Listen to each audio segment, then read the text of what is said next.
Cette vidéo est sponsorisée par UL. Salut Caliveters, Patrick ici avec VetEd.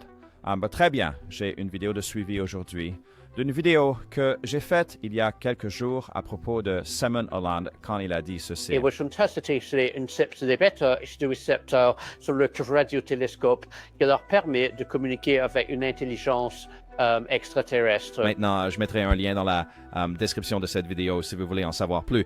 Mais pendant cette vidéo, j'ai aussi dit ceci. J'ai déjà eu Simon Holland dans l'émission. C'est un type formidable. Peut-être que j'essaierai de le faire venir. Alors Simon, si tu regardes ça, peut-être que tu veux venir et qu'on puisse en parler un peu plus parce que c'est fascinant. Eh bien, je l'ai fait venir et je l'ai fait expliquer beaucoup plus sur cette situation particulière. Alors, installez-vous confortablement. C'est une interview phénoménale avec Simon Holland. Et quand ils l'ont soi-disant allumé et ils ont trouvé des signaux, ce sont des faits. Maintenant, Vetters, veuillez appuyer sur le bouton « J'aime ». Cela aide vraiment pour les vidéos. Et bien sûr, si vous n'êtes pas déjà abonné, cliquez sur le bouton « S'abonner ». Je publie de nouvelles vidéos chaque semaine sur le phénomène OVNI et j'essaie d'atteindre 100 000 abonnés avant la fin de l'année. Faisons en sorte que cela se réalise. Très bien, Vetters, passons à cette interview avec Simon Holland. D'accord, Simon, merci d'être venu, mec. Je suis super excité de parler de cette vidéo que tu as mise en ligne et qui est, tu sais, devenue semi-virale ici. Pour être honnête avec toi. Et oui, je dirais qu'on devrait juste commencer. Qu'est-ce que j'ai mal compris dans ma vidéo? Commençons par là. Non, vous faites un excellent travail et merci de l'avoir partagé. Et non, vous ne l'avez pas fait. C'était bien. Vous montrez de très bons extraits. Je pense que j'ai tout mal compris parce que je crois que l'écoute des questions sur votre chaîne de vos téléspectateurs et de mes téléspectateurs, ils voulaient juste beaucoup plus de détails et je pense que ce que nous pouvons faire ce soir, c'est vraiment plonger dans la vérité et la source et, vous savez, et la technologie. Je pense que j'aimerais faire ça. Vous savez, ce que j'ai fait, c'était C'était basé sur une sorte de discussion très intéressante que j'avais eue avec cette personne qui travaille avec ce groupe d'astronomie radio ici en Europe, qui sont en fait, qui ont été maintenant, pendant un certain nombre d'années, en train d'essayer ces récepteurs quantiques et ont peut-être passé aux émetteurs quantiques. Et il y a beaucoup de choses à ce sujet que vous devez connaître pour le rendre non spéculatif, comme dirait Russ Coulthard, mais réel. Vous savez, et je pense que j'aimerais beaucoup partager avec les téléspectateurs ce que je peux partager et expliquer pourquoi je ne peux pas vraiment dire qui est le groupe. Une fois que vous saurez qui est ce groupe, vous comprendrez pourquoi ils ne veulent pas le partager. Cela concerne une question géopolitique liée à l'endroit où il se trouve. Et c'est littéralement tout ce que je peux dire à ce sujet. La communication par effet tunnel quantique fonctionne. Le physicien derrière cela est un Allemand encore en vie appelé J. Günther Nemitz. Il est professeur, maintenant retraité, d'une grande université allemande. Et dans les années 80 et 90, il a expérimenté avec ce qu'il appelle la communication plus rapide que la lumière. Maintenant, cela lui a causé beaucoup de problèmes lors des revues par les pairs parce que ce n'est pas plus rapide que la lumière. C'est bien mieux que ça. C'est instantané. Et ça, vous devez le comprendre. Donc, la grande image est que vous, moi, les spectateurs, tout le monde, nous vivons tous dans ce monde de champ lointain, ce qui signifie simplement que nous sommes composés d'atomes et que nous tournons dans notre petite combinaison et nous interagissons avec les choses et tout semble solide. Mais la majeure partie de l'univers n'existe pas de cette façon. L'univers est en fait un univers quantique dans lequel nous existons. Nous sommes un groupe d'atomes coalescés dans un univers parallèle plus grand. Je veux dire, c'est à l'intérieur de nous. Tous nos atomes, à l'intérieur de vous, à l'intérieur de nous tous, vous savez, existent dans le monde subatomique. Mais ce monde subatomique n'a pas la même physique que nous. Et dans notre monde, il y a des limites. Et la grande limite pour les télécommunications est la vitesse de la lumière.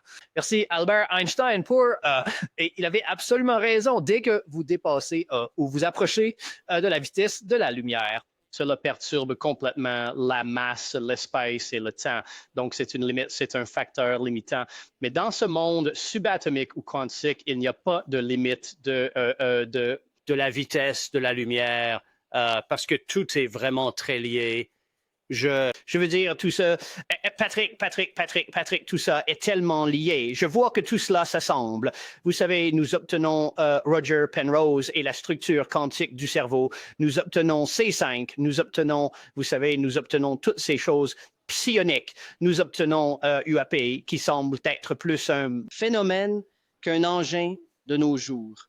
Et maintenant, nous comprenons mieux de notre place dans un univers plus vaste, que nous faisons partie d'un univers parallèle qui existe. Ce n'est pas étrange, c'est juste en nous. Et je pense que nous sommes en contact avec lui. Je veux dire, la chose issue de la conscience, qui est absolument fantastique. Je pense que le cerveau humain se sent connecté. Nous avons tous ce sentiment de faire partie d'un système plus vaste.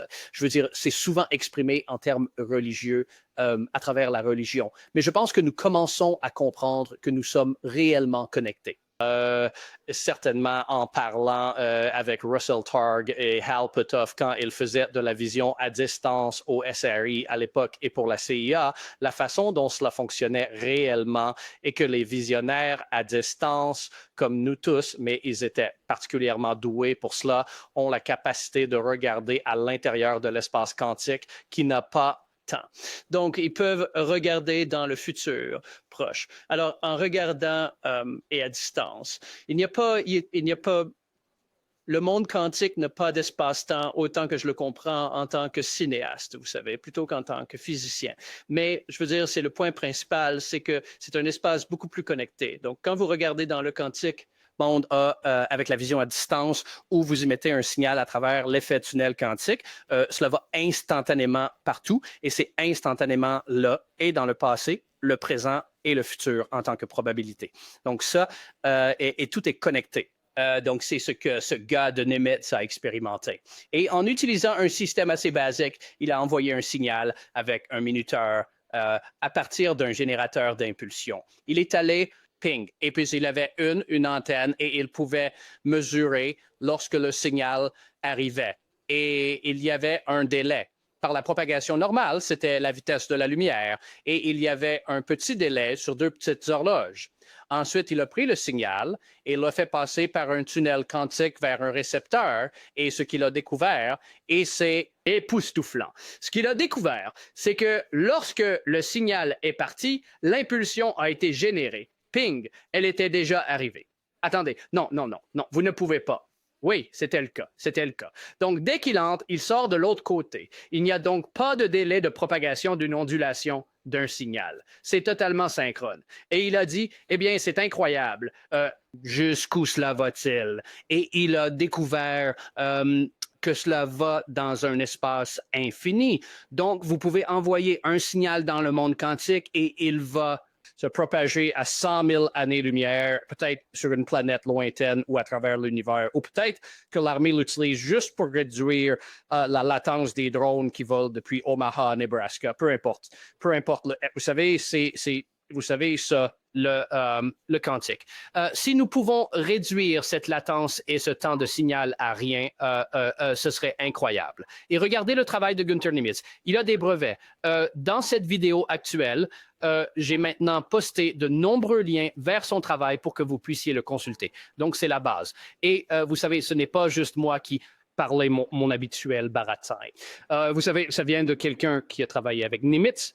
C'est tout ce que je peux vous dire. Wow, d'accord. Ouais, il y a beaucoup à déballer là. C'est fascinant cependant l'idée que cela existe. Parlons de Huel, un produit que j'utilise personnellement. Bien que Huel offre une grande variété de produits, aujourd'hui nous allons nous concentrer sur les repas en poudre tels que le Huel Black Edition, qui se décline en plusieurs saveurs. Mon préféré, chocolat. Et c'est vraiment facile à utiliser. Il suffit d'ajouter un peu de poudre, de secouer, de boire. Et souviens-toi, ce n'est pas un shake, c'est un repas complet. Black Edition est un repas complet riche en protéines, prêt en quelques secondes. Chaque shake offre un mélange équilibré de glucides, de graisses et de 40 grammes de protéines végétales, plus de 6 grammes de fibres et 27 vitamines et minéraux essentiels, le tout pour seulement 400 calories. Maintenant, j'utilise ces repas le matin, ils sont phénoménaux et honnêtement tout au long de la journée. C'est facile à préparer. Ça prend littéralement quelques secondes et le goût est incroyable. J'utilise Huel tous les jours parce que c'est délicieux, bon pour moi et, eh bien, très pratique. Alors, utilisez mon code ci-dessous et obtenez 15% de réduction aujourd'hui. Il y a un lien dans la description et dans le commentaire épinglé en haut. Et bien sûr, n'hésitez pas à utiliser ce code QR pour vous inscrire également. Et il n'y a pas de meilleur choix que Huel parce que nous avons tous besoin de carburant pour le corps humain. Une des raisons pour lesquelles ce groupe pousse les limites, parce que je pense que je peux aller jusque-là, c'est qu'ils sont légèrement plus alignés avec quelque chose appelé MATI. Donc, il y a SETI, recherche d'intelligence extraterrestre, et MATI, qui est messagerie d'intelligence extraterrestre. Et le MATI, l'idée n'est pas acceptée comme étant censée par tout le monde. Il y a eu de grands messages METI envoyés.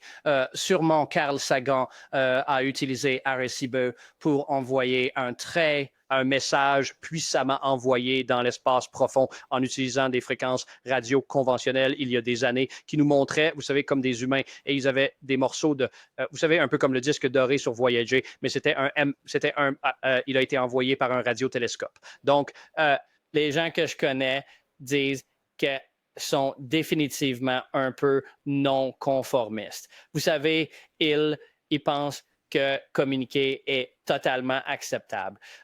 C'est un peu difficile pour moi d'expliquer pourquoi ils pensent que c'est bien, mais ils sont définitivement un groupe dissident. Puis-je vous dire comment tout cela s'est passé? Oui, bien sûr.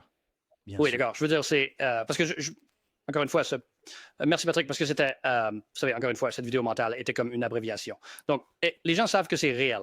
Alors, ce type ni limite apparaît avec ce quantique à communication qui fonctionne instantanément. Ce n'est pas plus rapide, c'est instantané.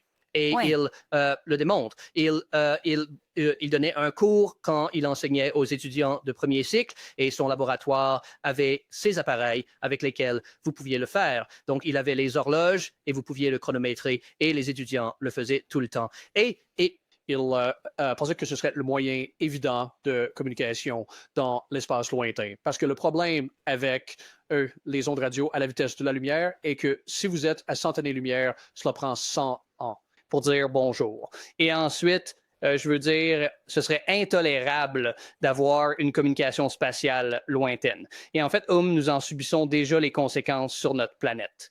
Vous savez, piloter des drones, disons, à 5000 miles d'un enfant dans un J dans un porte-à-cabin avec un joystick. Il y a une latence pour que cela monte jusqu'au satellite, descende jusqu'au drone, renvoie l'image et retourne à leur cabine où ils le font pour le DED. Donc, nous, cette latence de la vitesse de la lumière doit être réduite. Alors, Nimitz se demandait si la communauté des radiotélescopes serait intéressée par l'idée de placer un dispositif qu'il avait conçu et de l'attacher, vous savez, proprement sur un radiotélescope pour voir s'il pourrait y avoir un signal, des signaux là-bas dans l'univers que pourrait suggérer qu'une espèce technologique avancée utilisait bien sûr l'effet tunnel quantique, car c'était la chose évidente à faire. Je veux dire, il supposa, de la même manière que Drake et Sagan supposaient que dans les débuts du SETI, les extraterrestres utiliseraient l'hydrogène fréquence parce que c'est la chose la plus évidente que tout le monde peut entendre. Quand on allume un télescope, on entend un bruit de souffle et ce souffle, c'est les atomes d'hydrogène partout dans l'univers qui vibrent. Alors, ils ont décidé dans les années 60 qu'un extraterrestre modulerait ce signal parce qu'il saurait que nous pourrions l'entendre. Mais rien n'a jamais été trouvé.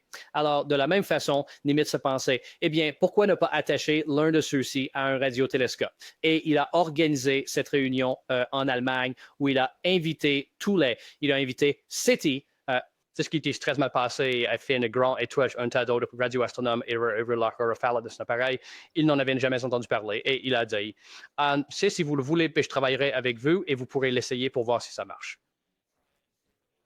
Mon témoignage personnel, et j'ai essayé de vérifier cela pour vous juste avant de passer à l'antenne ce soir, est que le représentant américain du SETI détestait et dit absolument pas question est sorti de la pièce ou l'a complètement dénigré. Mais un gros boom de plus ouvert d'esprit. Je ne sais pas comment dire cela. Un autre groupe a dit que c'était intéressant et un groupe financé en particulier qui dispose de grands radiotélescopes a dit oui, nous allons essayer. Et c'était il y a peut-être 15 ans maintenant et quand ils l'ont soi-disant allumé, ils ont trouvé des signaux. C'est un fait. Ce qui s'est passé. Oh, wow. Ouais. Donc, et une communication intéressante, suffisamment. Quelle forme de communication a été trouvée en utilisant ce type de... vous savez, il y a quelque chose là-bas. Cela pourrait être une source naturelle ou cela pourrait être une civilisation intelligente qui utilise le monde quantique pour communiquer. Et ils ont trouvé cela. Ce qui s'est passé depuis, tout est devenu vraiment silencieux. Le groupe est devenu très, très silencieux à ce sujet. Et bien sûr, ils ont pris, je repousse les limites ici, ils ont pris la prochaine étape logique. C'est, si nous pouvions le capter, pourquoi ne pouvons-nous pas ce envoie véhicule quelque chose. et Ouais. envoyer? Alors, pourquoi ne répondons-nous pas? Et Ils répondent. Maintenant, la personne que je connais qui fait partie de ce groupe a dit l'instrument, l'équipement, capter le signal ou même envoyer un signal est insignifiant comparé à l'interprétation de ce que vous recevez et envoyez et ce que vous savez quel est le signal que vous recevez. Ils n'ont aucune idée. Eti a dit que c'est complètement n'a absolument aucune base sur quoi que ce soit de l'humain. Reste, mathématiques, temps, espace, intervalle, impulsion, n'importe quoi. C'est un signal très étrange et bien sûr, ils espèrent que s'ils envoient un signal qui est... Ce qu'ils feraient supposément, c'est que si c'est une civilisation extraterrestre très intelligente, elle capterait notre signal stupide, dirait « Oh, qui est-ce ?»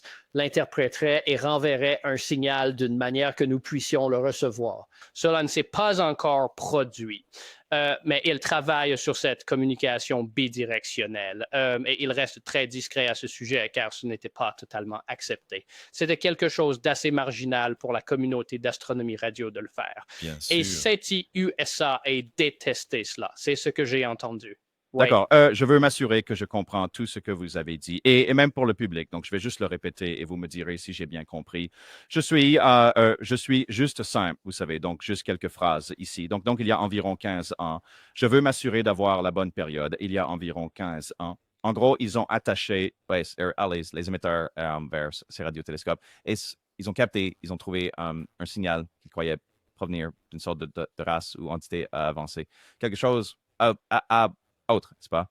Et puis, autre. Et puis, ils ont décidé, nous allons aussi, mais ils n'ont pas pu comprendre ce signal qu'ils ont reçu. Ils ne savaient pas ce que c'était exactement, si c'était des données, des informations, peu importe. Et ils ont décidé d'envoyer leur propre message et c'est essentiellement là où nous en sommes. Nous n'avons rien entendu en Bien retour. sûr. C'est ça? C'est correct? Et cette recherche continue.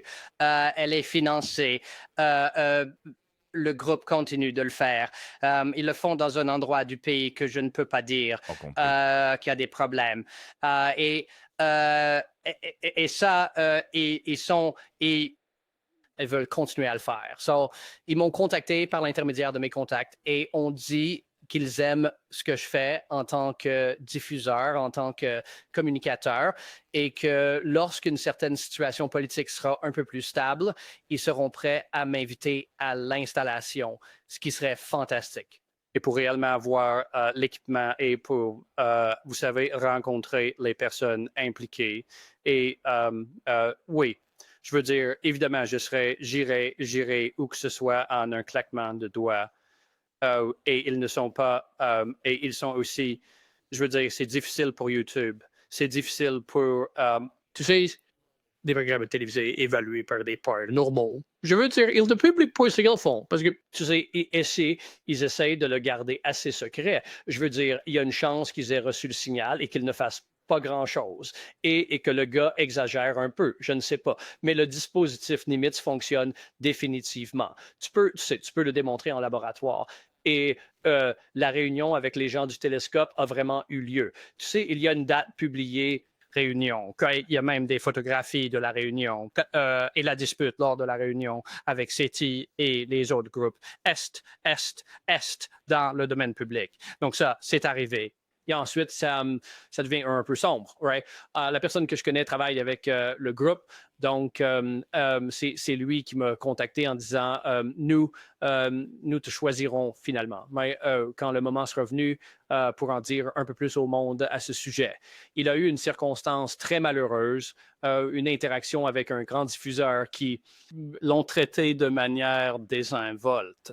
Et ils veulent se faire chaud en dehors des médias traditionnels, ont-ils dit. Pour rendre cela public, oui. Je me demande pourquoi, s'ils n'ont pas compris le signal qu'ils ont reçu, le signal original, pourquoi ne pas le rendre public pour savoir s'ils pouvaient le comprendre et obtenir, vous savez, obtenir des gens pour l'analyser. Cela aurait alors dicté le type de message qu'ils envoient. Et si le message était « Ne nous envoyez pas de message ou vous êtes mort » ou quelque chose comme ça. Vous voyez ce que je veux dire? C'est ça, je veux dire que cela semble probablement stupide. Je ne pense pas que des civilisations extraterrestres envoient des messages comme ça, mais si il y avait quelque chose dans le message ou quelque chose que nous n'étions tout simplement pas... Vous voyez ce que je veux dire? Je ne sais pas. Vous savez, nous avons intercepté des informations cosmiques classifiées que nous n'étions pas censés savoir ou une sorte de... Non! Je ne sais pas. Mais d'une certaine manière, je comprends pourquoi ils gardent ça secret. Dans une certaine mesure, parce que nous essayons de cerner tout cela. Ce serait formidable de partager. Je suis complètement d'accord. Ce que j'entends, c'est que l'obstacle de compréhension de l'interprétation, même vaguement interpréter ce qu'il... Quoi? Ce n'est pas un message. Ce n'est pas du texte. Ce n'est pas audio. Ce n'est pas de la vidéo. C'est complètement en dehors du domaine qu'ils savent même par où commencer à regarder. Je veux dire, comme je l'ai dit dans mon petit film, je veux dire, nous, vous savez, nous avons beaucoup de mal à parler aux céphalopodes, vous savez, ou à notre chien, vous savez. Donc, je veux dire, parler à quelqu'un sans aucune base, qui ne comprenait pas la couleur, qui ne comprend pas les mathématiques, qui ne comprend rien, une chose très étrange. Vous savez, civilisation ou quoi que ce soit. Je veux dire, c'est le véritable obstacle que, rappelez-vous, dans ce film Arrival, je veux dire, c'était tout ça, leur parler, vous savez, établir un contact. Parce que, vous savez, qui sont-ils? Vous savez comment, et il s'est avéré, vous savez, qu'ils parlaient en cercle et que tout était interconnecté et c'était c'est un bon exemple de... En pensant vraiment très étrange. Non, ils ne vont pas être comme nous. Ils vont être différents. Ouais, je me demande ce qui leur a fait penser que c'était un message, n'est-ce pas? Disons prenons Arrival comme un excellent exemple.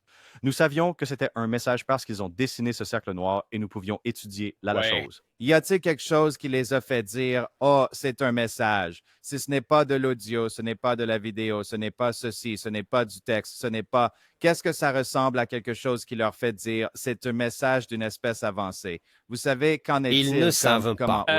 Je suppose, ce serait une question vraiment intéressante. Je vais retourner voir mon contact et lui demander spécifiquement, mais je suppose que le fait qu'il y ait quoi que ce soit sur ces chaînes... D'accord, je vois. Juste un bruit, juste quelque chose était là. Je vois. D'accord. Eh bien, ça ne pouvait pas être juste du bruit. Ça devait être quelque chose qui était peut-être intermittent ou je ne sais pas, mais je n'ai pas... Oui, je ne connais pas la réponse à ça. Je n'en ai aucune idée. Non, pour sûr, oui, je veux dire, c'est fascinant. Je suppose à ce stade la même question que j'ai posée dans ma vidéo, à savoir, est-ce quelque chose que nous devrions faire et vous savez, est-ce que un petit groupe de personnes peut-il décider pour le reste de l'humanité, n'est-ce pas? Car le message qu'ils envoient pourrait avoir un impact sur toute la Terre. Et devrait-il y avoir des lois pour réglementer cela et devrait-on permettre aux gens de faire ça, envoyer des messages comme ça? Je ne sais pas. Où s'arrête la liberté? Je ne sais pas. D'accord. Oui, je ne sais pas non. ça. Certainement, si ça avait ça pourrait être un contact avec quelqu'un de très agressif. Il est probable que ce ne soit pas le cas. Mais encore une fois, un commentaire magnifique d'un spectateur. Quelqu'un a dit que le message qu'ils ont reçu est pour l'amour de Dieu, taisez-vous. Vous savez, notre survie dépend de rester silencieux. J'ai pensé, oui, c'est oui. C'est donc, j'ai pensé que c'était vraiment. Non. Et je pense que Matty, message aux extraterrestres n'est plus populaire. Ouais, c'est hilarant. Vous savez, c'est tellement un hint, mais en même temps, comme nous devons quitter la grotte, même s'il peut y avoir des tigres autour, derrière la colline, vous savez? C'est comme si nous devons explorer l'univers, même s'il pourrait y avoir quelque chose qui revient. Je veux dire, que faisons-nous, n'est-ce pas? Enfouir notre tête dans le sable comme en tant qu'espèce? Mais est-ce que tu prends une pierre et tu la lances sur le T-Rex? Probablement pas. Tu sais. Très bon point. Oui. Juste, ouais. D'accord. Oui, Cache-toi derrière exactement. Juste exactement. Et juste passer sur la pointe des pieds devant eux, n'est-ce pas? Oui, absolument. Tu lui lances des bâtons. Je ne sais pas. Ne provoque pas. Ne provoque pas l'univers. Non, je ne sais pas. Mais je pense que nous sommes très bénis, Patrick, mais dans un sens religieux, d'une manière vraiment intéressante. C'est que actuellement, votre chaîne et les réseaux sociaux explorent une période fascinante de l'humanité. Je pense vraiment que, enfin, je veux dire, je sais que je me suis vraiment aventuré loin l'année dernière avec le signal BLC1, mais nous avons maintenant définitivement une confirmation de biosignature, vous savez, des exoplanètes. Il n'y a pas d'autre processus qui produit du sulfate de diméthyle, vous savez, là-bas, à part quelque chose qui respire. Et vous savez, et nous avons maintenant ces outils pour la première fois dans l'humanité pour réellement vérifier, petit-nous, sommes-nous seuls dans l'univers et c'est maintenant plus une sorte de manière politico-religieuse de divulguer ces données au public. Vous savez, je suis certainement prêt à parler aux gens de la science émergente, même si c'est un peu incertain, parce que c'est intéressant. Il y aura, vous savez, des gens feront des erreurs. Les gens trouveront des choses qui ne sont pas vraiment là et puis des choses qui sont réellement là. Je soutiens vraiment le groupe de Cambridge avec le télescope spatial, James Webb, la biosignature. Je pense que oui, et en parlant à la femme du SETI de Santiago, elle disait que vous savez, il finance la recherche de impulsions lumineuses de nanosecondes partout dans l'univers. Et ils les trouvent et ils essaient de comprendre ce qu'elles sont. Vous savez, les télescopes cherchent souvent à prendre de longues expositions, mais elles cherchent d'une manière qui recherche des choses transitoires qui apparaissent brièvement, ce que la plupart des astronomes ignorent et elles les trouvent. Qu'est-ce que c'est? Nous ne savons pas. Wow. Wow, c'est fascinant. Des temps intéressants. Oui. Des moments définitivement intéressants, sans aucun Bien sûr. doute. Oui. Wow. C'est tellement fascinant. D'accord. Et ça, c'est tout mon truc. Je veux dire, beaucoup de gens un peu, vous savez, enfin, m'attaquent pour être un peu bavard et ne pas connaître mon sujet. C'est absolument correct. Merci à tous pour vos commentaires. Mais je veux dire, la plupart des médias n'aiment pas en parler. La plupart, beaucoup de chaînes ne vont des informations validées par des pairs. Et s'il y a des choses intéressantes qui émergent, vous savez, nous vivons définitivement une époque intéressante et je pense que tout se rejoint. Alors, vous savez, j'ai travaillé dans la science toute ma vie. J'ai un diplôme. J'ai enseigné à l'université. Je veux dire, je n'en parle pas. Mais je suis cinéaste. Je suis cinéaste scientifique, ce que je dis toujours dans mes sous-titres. Donc, prenez ce que je dis avec un grain de sel. Faites vos propres fichues recherches. Et vous savez, et il y a des choses intéressantes là-bas dont on ne vous parle pas. Et vous allez l'entendre de VETED. Vous savez certainement. Vous allez l'entendre des réseaux sociaux. Parce que c'est ceci, nous sommes à la pointe et nous sommes prêts à vous apporter cela, cette histoire. Oui, je veux dire, mais absolument, sans aucun doute. Comme nous devrions discuter de ces choses, nous devrions les aborder. Il y a plein d'espaces là-bas pour reprendre l'expression pour que les gens couvrent ce qu'ils veulent dire. Ce sont des sujets qui intéressent les gens. Pourquoi ne pas en parler? Je suis avec toi à 1000% là-dessus. Quoi? Ça... D'accord. Quoi? Comment Comment? À quel point êtes-vous certain que c'est réel, que cet appareil a été mis sur ce radiotélescope et qu'ils envoient ce signal et que tout cela se passe? D'accord. D'accord. Voici les faits. Nimitz fait de la communication par effet tunnel quantique dans une université à Leipzig, je pense, en Allemagne. Il attire un groupe de radioastronomes. Une réunion a eu lieu qui étaient des astronomes européens et américains en Allemagne, où il leur a démontré l'idée. Un groupe de cette réunion est parti et a équipé les récepteurs Nimitz à leur radiotélescope. Fait. Ce qui s'est passé depuis, c'est qu'ils ont été devenus très silencieux. Mon contact travaille avec eux et dit qu'ils ne veulent pas être publics sur qui ils sont ou pourquoi ils le font. Est une véritable question clé. Et donc, ça rend les choses un peu difficiles, je suppose. Mais les trois premiers faits, cela fonctionne et ils l'ont fait. Ouais, je veux dire, j'ai cherché le tunnelage quantique. C'est une chose, ça existe naturellement, ça se passe sur le Soleil tous les jours, comme ce sont des choses réelles qui arrivent. Et donc, c'est fascinant d'y penser, c'est sûr. J'espère, vous savez, J'espère qu'ils voudront se manifester à un moment donné. Certainement qu'ils le parler. font. Mais soyons réalistes aussi pour couvrir vos... J'apprécie que vous en parliez. Je veux parler de ces choses. Vous voyez ce que je veux dire? Et soyons réalistes. Ils ne prétendent pas avoir eu des contacts avec des extraterrestres. Non, pas du tout. Nous devrions... Oui. Je veux dire, c'est l'un des problèmes quand le signal BLC1...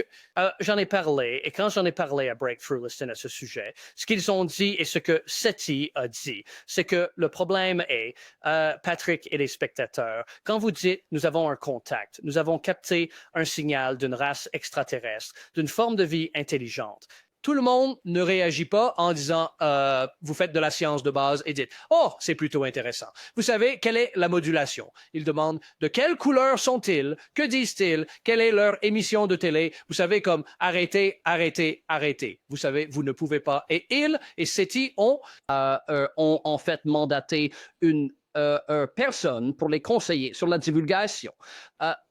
Ce que leurs conseillers sociaux leur ont dit est trouvez le signal, taisez-vous, trouvez plus de données. Vous devez être 2 pas en avance sur les médias parce qu'ils vont vous poser des questions auxquelles vous ne savez pas répondre. Et vous allez avoir l'air d'un idiot si vous ne pouvez pas répondre de quelle couleur sont leurs chaussettes. Ce que vous ne savez bien sûr pas. Vous savez qu'est-ce qu'ils sont, à quoi ressemblent-ils, quelle carte tirent-ils. Je veux dire arrêtez. Vous savez donc, c'est que c'est l'un des problèmes que SETI, Breakthrough Listen et ce groupe quantique rencontre, c'est vous savez, en s'y prenant un peu trop tôt, parce qu'ils doivent être un peu en avant sur ce que les gens voudront savoir. Où est-ce? Que disent-ils? Oui. Je veux dire, c'est un point juste. Je suis d'accord que ce seraient les premières questions posées. Et s'ils n'avaient pas les réponses, ils ne le feraient pas. Ils seraient, vous savez, ridiculisés et peut-être pas pris au sérieux. Donc oui, cela a du sens. Je comprends ce que vous dites. Et ce sont des questions légitimes à poser. D'où cela vient-il? Sommes-nous en danger? Ce serait ma première question. Vous êtes au-dessus du tout. Qui se soucie de la couleur de leurs chaussettes? Sommes-nous en danger? Puis-je aller au lac ce week-end avec ma femme et mes amis? Vous savez, comme dois-je déménager? Vous savez, oui. Planète, oui. Ah, d'accord. J'espère que non. C'est drôle. Oui, oui, non, absolument. Et le rapport SETI qu'ils ont commandé sur la divulgation disait aussi restez 2 pas ou 3 pas en avance, je crois qu'il disait. Parce que sinon, oui, le ridicule, mais aussi, les médias et les gens commenceront à utiliser de la science farfelue. Alors, ils commenceront à s'égarer pour dire, eh bien, si vous ne savez pas ce qu'ils disent, peut-être que nous pouvons utiliser télépathie. Vous savez, vous devez rester concentré. Vous devez et puis l'organisation originale qui l'a découvert commence à être ridiculisée, comme vous l'avez dit. Et donc, c'est un processus difficile de cela, de réellement révéler la science. Dans le groupe de biosignature à Cambridge, un type brillant il l'a fait en 2020. Puis a été financé pour le refaire. Et son deuxième? Quand il l'a refait, il a essayé toutes les méthodes possibles pour réfuter ce qu'ils avaient trouvé plus tôt. Ils ne voulaient pas que ce soit là, mais en fait, ils ont trouvé un signal plus fort. Donc, c'est la probabilité que ce soit, quel que soit le sigma réel, était plus élevée la deuxième fois qu'il a regardé. Et vous savez, mais il l'a répété pour réfuter, et c'est ce que la science fait. Vous tuez vos idées préconçues. Vous essayez de vous débarrasser de l'évidence. Et la réponse est souvent ce qui reste. Et vous essayez d'éliminer ce que vous pensez que c'est, parce que vous avez probablement tort, ce sera probablement autre chose. Et il a fait cela, et la signature est toujours là. Ouais. Non, je suis d'accord. Alors, mon dernier commentaire ici, et ensuite nous conclurons, Simon. D'accord. Vous savez, je pensais à cela. Pourquoi, si c'est une communication instantanée, dès que nous envoyons un message, ne devrions-nous pas recevoir une réponse assez rapidement? Je veux dire, ce ne peut pas être que le message est en cours de route, non? Donc, non, il n'y a pas de route. Oui. D'accord. Alors, pourquoi n'avons-nous pas entendu? Ce serait ma question, non? Ou peut-être que nous l'avons fait et qu'ils ne le disent tout simplement pas. Oui, nous avançons trop vite. Je veux dire, je pense qu'ils ont capté quelque chose qui était étrange. Je pense qu'ils découvrent la possibilité que une autre intelligence ou quelque chose là-bas utilise le tunneling comme forme de communication. C'est tout ce que je peux dire. Et puis, je pense qu'il y a eu un long délai où ils ont réfléchi à la pertinence de répondre. Et l'autre chose est que ce n'est pas une source ponctuelle unique. Lorsque vous entrez dans le monde quantique, l'espace-temps devient totalement connecté. L'univers à 1 million de miles de distance ou juste à côté de vous est à la même distance. Donc, vous ne pouvez pas envoyer un signal à une planète et dire d'où il vient. Le signal est dans le domaine. Donc, je veux dire, oui. Alors, comment le localisez-vous? Ouais. Je veux dire, je sais que l'armée veut avoir un tunnel plus rapide que la lumière pour les systèmes de contrôle. Et le problème avec cela est que vous ne pouvez pas le crypter parce que, vous savez, tout le monde va le recevoir. Vous avez le signal que vous pourriez encoder, mais l'émetteur va être omniprésent. Bien sûr, ouais. Non, cela a du sens. Je veux dire, c'est comme voir un avion dans le ciel sans rien savoir à son sujet et se demander d'où vient-il? Eh bien, vous savez que c'est un avion qui vole. Vous savez quelle est l'origine. Peut-être que ces messages sont marqués d'une certaine manière ou ont une sorte de, signature dessus qui des décrets d'où ça vient, tu sais, une sorte de chiffre ou quelque chose. C'est intéressant pourtant. C'est un point intéressant, en fait. Et peut-être que c'est quelque chose auquel nous devrions aussi penser lorsque nous envoyons. Et peut-être que ce n'est pas si effrayant d'envoyer si c'est comme « Hey, ils ne savent pas que ça vient de nous. » Tu vois? Tu sais ce que je veux dire? Oui, exactement. Ouais, ne leur dis pas, Pike. D'accord. Une mauvaise blague anglaise. D'accord. Très bien. Patrick, merci d'avoir écouté mes divagations. Spectateur, poser de bonnes questions et ça va. Et il se passe des bonnes choses dans le monde en ce moment et vous l'entendrez ici. Oui, absolument. Non, Simon, merci beaucoup d'avoir pris le temps. Je sais que tu es très occupé et je suis content que nous ayons pu nous réunir. Ça faisait trop longtemps. Je promets la prochaine fois, nous le ferons court. Nous sommes tous les deux occupés et faisons des choses. Donc, je suis content que nous ayons pu discuter de cela. C'était honnêtement fascinant pour moi. J'ai vraiment apprécié. Je sais que les gens vont apprécier cela aussi. Merci, Patrick.